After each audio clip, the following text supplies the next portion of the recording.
More on these devastating floods. Emma Brigham joins us now live from Dhaka. She's the Deputy Representative for UNICEF in Bangladesh. Emma, great to see you. I was in Bangladesh with a CNN crew covering the devastating floods just over a week ago.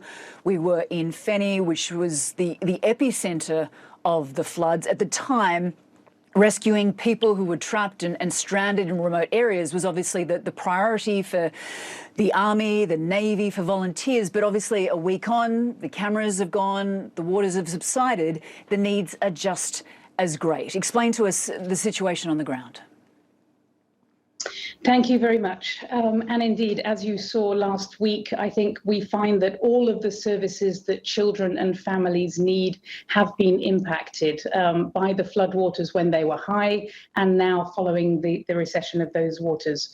I was in Feni at the same time as you were, and we've had teams on the ground ever since. And what we've seen is that the health facilities that children would normally go to for vaccinations were inundated with water, so they are not able to happen at the moment.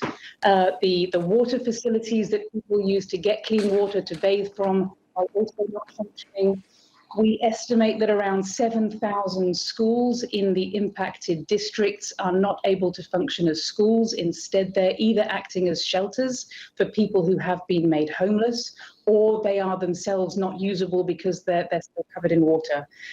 This all means, of course, that many of the supplies that either health facilities held or schools held are no longer usable. They've all been destroyed by the high floodwaters. So UNICEF has been on the ground providing many of these supplies. We estimate to have reached around 850,000 people so far. We've provided 3.7 million water purification tablets to make sure that people have clean water to drink, 250,000 oral rehydration salts so that as people get dehydrated, they're able to rehydrate properly. We're providing a lot of psychosocial support to families. This is, as you mentioned, the first time this has happened in almost 40 years. And so these families are absolutely devastated by the loss of their livelihoods, all of their household items, and so the mental stress that they're suffering is significant. And finally, also providing therapeutic for malnourished children. We're seeing increasing numbers of children who are suffering from malnourishment because they haven't been able to get either clean water or good food for at least the last week. Emma, I wanted to ask you about the situation regarding, medicine. One man that we met in Feni, he was looking for his family, as were countless others. He has since found them, but they are in a remote area. And he said there is a desperate need for medicine for the elderly, but also for the young. How are you going about accessing those remote areas?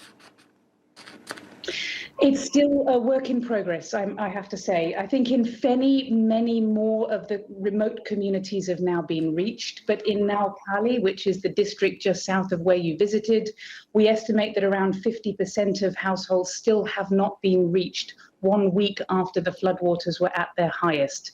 That means that we have incredibly vulnerable households who have not yet received the support that they require. The Army is on the ground, they're providing still a lot of work.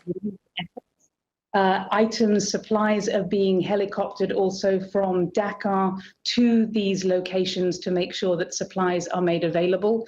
But that's part of the reason behind our appeal for support. These are unprecedented times in Bangladesh. Bangladesh is a country that's normally very good at dealing with cyclones, with flooding. They happen all too frequently.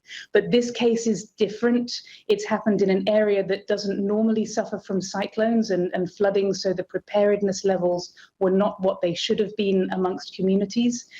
Communication has been really damaged by the floodwaters, so it's hard to get the support to where it's needed most.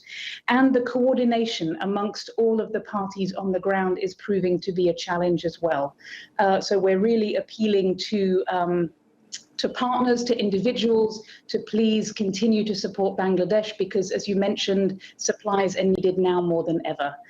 We're seeing increasing cases of diarrhea, particularly amongst young children. So that's something that we're really concerned about at the moment and obviously need to get supplies in to be able to support those vulnerable young children. Well, Emma, we certainly appreciate the work that you and UNICEF are doing. The Bangladeshis, they're incredibly resilient people, but they definitely need the world's help. Emma Brigham joining us from Dhaka. Thank you so much.